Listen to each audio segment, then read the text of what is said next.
Number two, we're going to look at fueling success. Sports nutrition is really key to increase endurance, intensity, and recovery. Now, I've popped Prime there. Prime is hugely popular at the moment, and it's marketing itself as a hydration sports drink. So what I thought I'd do is have a bit more of an in-depth look at what it actually contains to see if it's going to be beneficial for us. So here's the back of a Prime bottle. At the top, we can see calories 20. That's really not much. It has zero fat, zero cholesterol, zero sodium, basically no carbohydrates, no protein, got a couple of vitamins. So first of all, this is really an ineffective sports drink. I'm going to talk about this more in a moment, but when we're thinking about sports drinks or performance, we need a couple of things. We need glucose to give us energy. We need electrolytes to replenish the ones we've lost during sweat. We need water to help us rehydrate. And this basically has none of these. All right, so this is just a hyped up, well-marketed product, but it's not going to help us in the long run. Let's have a bit more of a look why. You are actually made up of about 60% water. Your brain, 75%, your muscles, 75%, kidneys, 83%. That's a huge percentage of water. So that's why we can look at it as 2 to 5% dehydration leads to up to 30% of decrease in performance. This is huge. Even the smallest amount of dehydration can have a huge impact on our performance. So how do you know if you're actually dehydrated? The first thing is if you are feeling thirsty, you are already dehydrated. So it's really important to keep sipping at water. Now, if you're able to, you can check out your urine color. This graph here gives us a bit of an indication. There is actually a thing of being overhydrated. So we can see the clear one there means that our body is not given enough time to adequately filter and process that water. So if you're drinking too much, it's just coming out the same color as it's going in, you're actually drinking too much. We can look at the second from the left here, the optimal hydration. There's still a little bit of color in there, which means our body is filtering it well, okay, but it's still going to help us perform at our best. We can also look at our skin. If we pinch our skin and let it go, does it bounce straight back or not? If it doesn't, you might be dehydrated as well. Another telltale sign is feeling dizzy. So here's a couple of tips. Sip, don't scull. Throughout your day, every day, especially training or game day, we should be sipping at water. Always have a drink bottle with us. Sip small amounts frequently. This next part is really important. If you've got a game at 3 o'clock, for example, and you realize at 2 that you haven't been drinking enough, don't scull an entire bottle of water because this is going to come out one way or the other. It's really important. Sip, don't scull. And we also want to include electrolytes, glucose and salts. This is going to help with the hydration process. Next, we're going to have a look at carbs. Carbs, or carbohydrates, equals energy. Really important to remember that. You need to fuel your body with the right energy source. You also need to time it right, and you need to understand how carbs actually work. If you think about the analogy of a Formula One race car, if we're going to give this our standard unleaded 91 or diesel that we get at most petrol stations, it's actually going to really damage the car. And if it doesn't damage the car, it's not going to allow the car to perform at its best.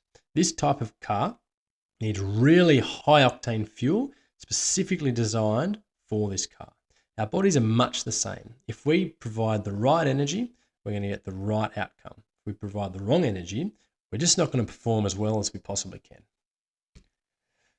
So here's a picture. Everything you see here is carbs. We have bread, we have pasta, and we have fruit and vegetables. We have honey, and basically anything sweet. So anything you see here is carbs. Really important to remember that.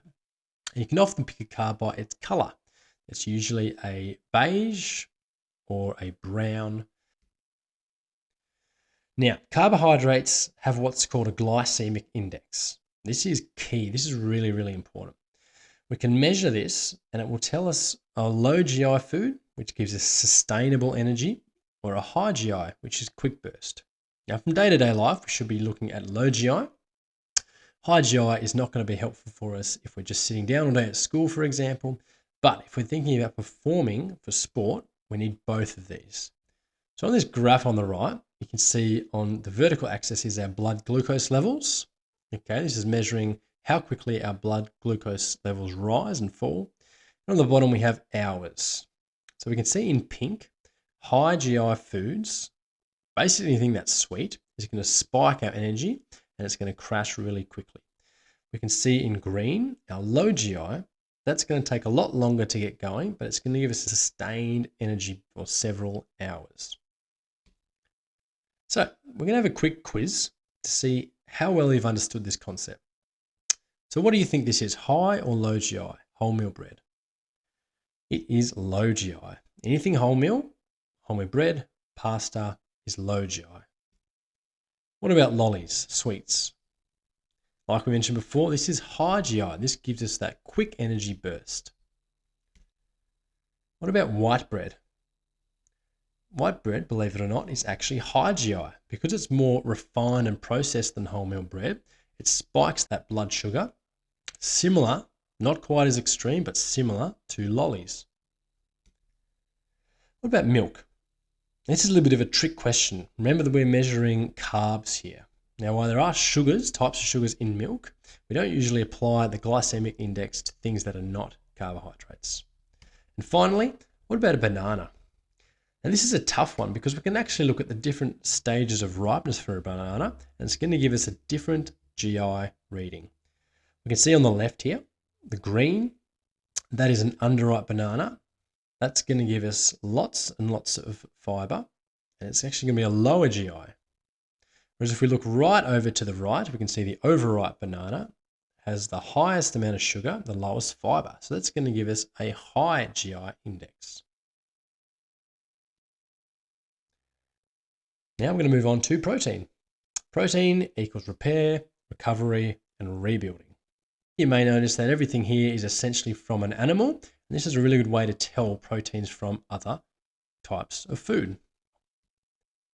So we mentioned protein is about repair, recovery, and rebuilding. Now, when we're using our muscles for a workout, a run, sport, or whatever, we actually damage them. If we think about our muscles like long, tiny bits of pasta all bundled together, and within that there is more tiny bits of pasta bundled together, we get down right to the microscopic level. Now, when we're doing activity, there's little micro tears that occur in the muscle fibers. This is where protein comes in. It rebuilds those tears bigger, better, and stronger for next time.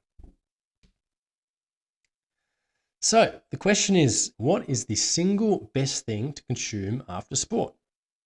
This may surprise you, but the best thing you can have is a flavored milk. Why? Because it has protein, as we just discussed, for muscle recovery. It also has sugars for carbohydrate replenishment. When we've been moving around during activity, we've used up our carbohydrate or our sugar stores. We need to replenish that to help that recovery process. It also has electrolytes to replenish the salts that we lost when we sweat. Finally, it has a really good ratio of all of the above things. So it's not just about what's in there, but it's about the ratio. It's easy, it absorbs really quickly, and it tastes really good. So as soon as you finish your exercise, get yourself a flavored milk.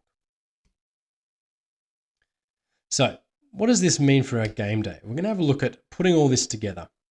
So night before, over on the left here, we want to think about keeping ourselves hydrated, having a really large amount of carbs. We might think about a bit of protein, a bit of healthy fat in there as well. Moving on to game day. 2 to 3 hours before, this is really important about the timing. We want to have a fairly large carbohydrate-fueled meal. Now, things like pasta, rice, bread is going to give us that sustained energy because it's lower in GI, like we spoke about before, and it's going to help us get all the way through our sport without losing energy. About 1 hour before, we want to top up those levels with maybe a sports drink. We might want a muesli bar, maybe some quick oats or a banana, something that's going to help boost those energies. But we're going to think about higher GI carbs. Why? Because we want to give ourselves a little bit of a boost of energy. We don't want to have really large, heavy food rolling around our stomach while we try to move around. Okay, so those three things combined should give us that sustained energy to get us all the way through the game and allow us to perform at our best. At halftime, we want to give ourselves a little top up. So again, a swig of soft drink, we might want some lollies and maybe a half a banana. This is going to help boost that energy and get us all the way to the end of the game without feeling too uncomfortable in our stomach. Like we mentioned before, as soon as we finish, we want to rehydrate with water. We want to get some protein in. We might think about a chocolate milk. Again, protein, carbs, electrolytes, start that recovery process. Now, there's a couple of extra considerations for females. Now, if you're an athlete and you're a female, you do need to have more carbs and protein than non-athletes. It's important as well to supplement your iron levels because iron is involved in energy in your body and is carried in blood, so it is lost during menstruation. Now, in general, males have slightly stronger bones than females. So to help females, we want to make sure our calcium levels are high. So we want to be having things like milk. And finally, we want to make sure we get enough vitamin D because it helps the absorption of calcium. It also helps our mood and helps us to perform well. So there you have it. That's how you fuel your success with nutrition.